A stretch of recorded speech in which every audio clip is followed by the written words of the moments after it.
Good evening. Welcome to Storytime with Grammy Field. Tonight's book is Can't Wait Till Christmas.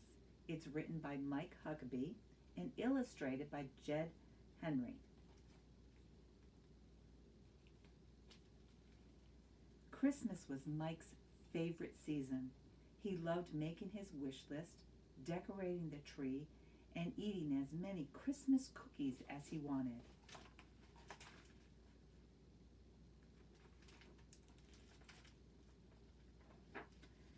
Mike even had fun trying to be good, but it was hard, especially when his mom and dad put presents for him and his sister under the tree early, 2 whole weeks early. Mom, how would you like it if I gave you an amazing present but said you couldn't open it for 2 weeks? Mike asked. I think I could handle it, she answered. Well, how about if I made you just sit in front of that amazing present and stare at it every day for 2 weeks? Is that what you do? Asked his mom. Yes, said his big sister Pat.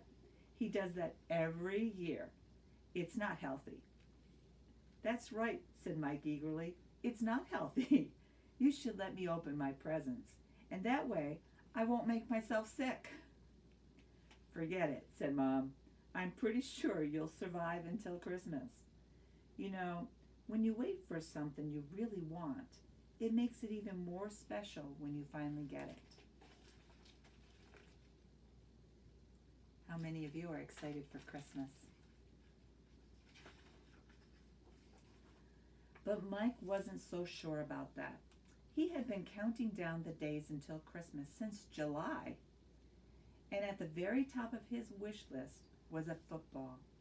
Not just any football, a brown leather J.C. Higgins regulation size football. His mom knew it. His dad knew it. His big sister knew it. In fact, anyone who had ever met or even heard of Mike knew it. So Mike wants a football. He spelled that out with the little letters that are magnets on the refrigerator. And apparently he sewed a picture of a football on a blanket and a football Merry Christmas written on the mirror. Oh, goodness. And now the pressure was starting to get to Mike. Was he going to get the football? He had to. Mike could tell that most of the presents his parents had put under the tree were things like socks and shirts. But there were a few larger packages and one that looked the exact right shape and size to be a football. Mike needed to know. He needed to know now. Luckily, his parents were at work. There was only one solution. What do you think he's going to do? I hope he doesn't open it. Mike ran to his sister's room. Pat, he said breathlessly, I need you to help me open Christmas present. Very calmly, Pat told him he was crazy. You can't open your presents before Christmas, she said. That's just wrong. It's like cheating. But some of them have your name on them, Pat, and they're just sitting there all lonely and bored. Come on, isn't there one special present that you've been dreaming about? Don't you want to know if you're going to get it? You're the one who's going to get it, she said. But Mike could tell she was curious.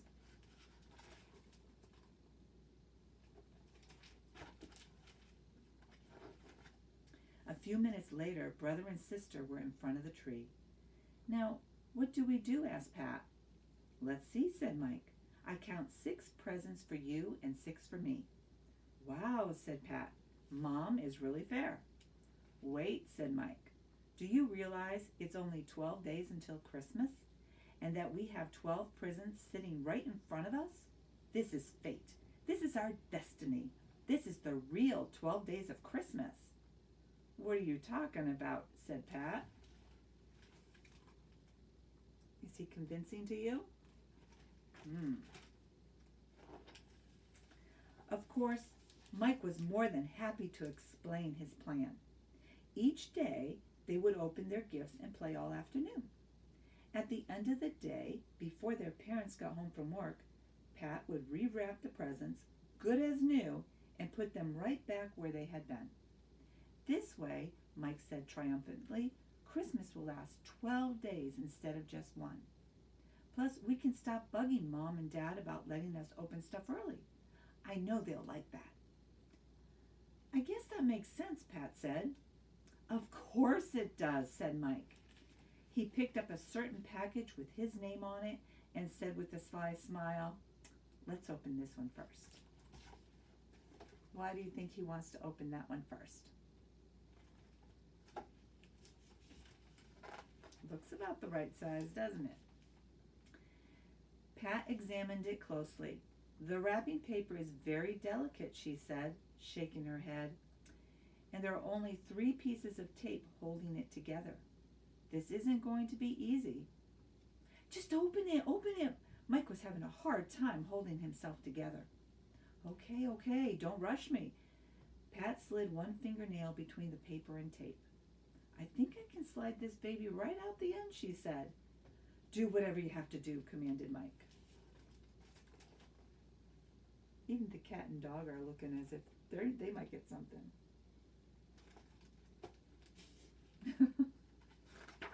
Oh dear. Yes, there it is, in all its glory. Brown, leather, J.C. Higgins, regulation size football. Mike went berserk. He grabbed the ball. I got it, he screamed, leaping around the living room. Hallelujah! Touchdown! Oh, goodness. Calm down, said his sister as she opened one of her presents. You better save some of that energy for Christmas morning.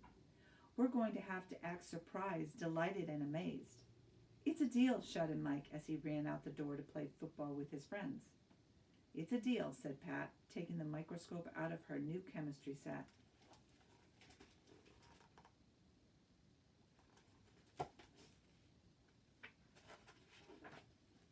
On Christmas morning, Pat poked her brother. Remember, act surprised. Mike quickly put on a big grin. Oh boy, I can't wait to get started, he said to his parents. They were on the sofa, ready for the big show. I just never get tired of seeing our kids so happy on Christmas morning, said Mom with a contented sigh.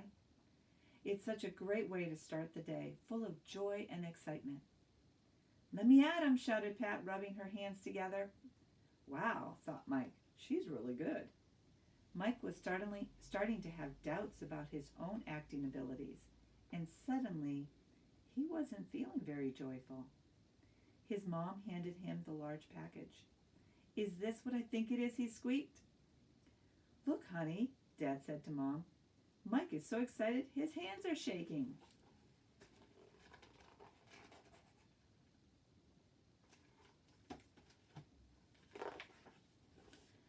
Oh my gosh, I can't believe it. It's a J.C. Higgins football. I'm so surprised.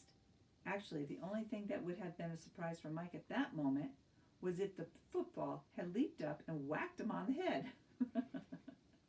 Pat jumped in, just in the nick of time. Hey, look at this chemistry set. It says you can do more than 100 experiments. Mom and Dad leaned in for a closer view of the amazing chemistry set. Wait a minute there, said Dad.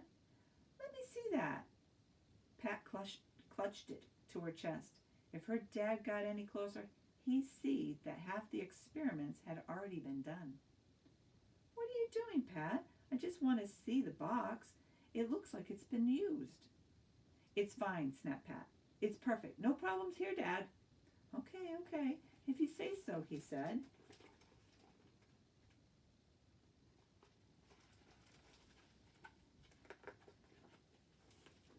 Meanwhile, Mike was busy trying to wipe the mud off his football. What are you doing there, Mikey asked Mom. Oh, I'm just buffing the leather. That's what the pros do. Good for you, she said. Hey, you know what we're missing? Christmas music. She jumped up, turned on the radio, and began to dance and sing. On the 12th day of Christmas, my true love gave to me. Mike was feeling worse and worse. He wondered how his mom would feel if she knew about his version of the 12 days of Christmas. Probably not very good. Before Mike could think about it anymore, his dad picked up his football.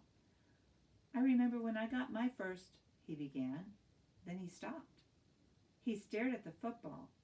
He rubbed his fingers across the leather, and they came away dirty. That's strange, said Dad. What are you talking about? Said Mom. It's not looking so good for the kids right now, is it? Dad tossed the football to his wife. I present you Exhibit A muddy football. And over by Pat, Exhibit B, a dirty beaker. Kids, why don't you tell us what's going on here? Mike put his head in his hands. In a very small voice he said, I couldn't wait till Christmas to find out if I was going to get the football. And when I found the package under the tree, I had to open it. I asked Pat to help me. Then we went crazy. We opened all your gifts. We thought it would be fun. And was it as much fun as you thought it would be? Asked Mom. Well, yes, at first, said Mike. But now I feel really sad. Me too, said Pat.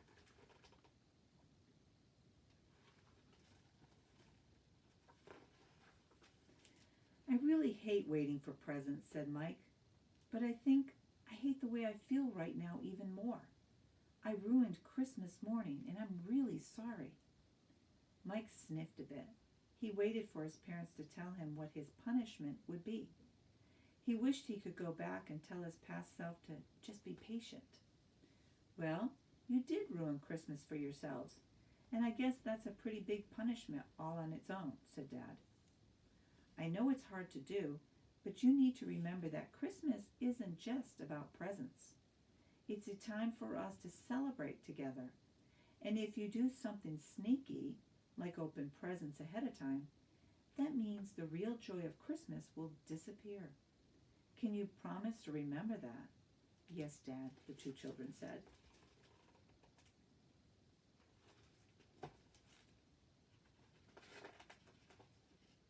Mike and his sister kept their promise, and when next Christmas rolled around, they opened their presents, and they were surprised, delighted, and amazed, and everyone could tell that they were not faking it. So remember this Christmas, don't go sneaking to open up those presents. Just wait until Christmas morning so that you can have a big surprise. Thank you and have a good night.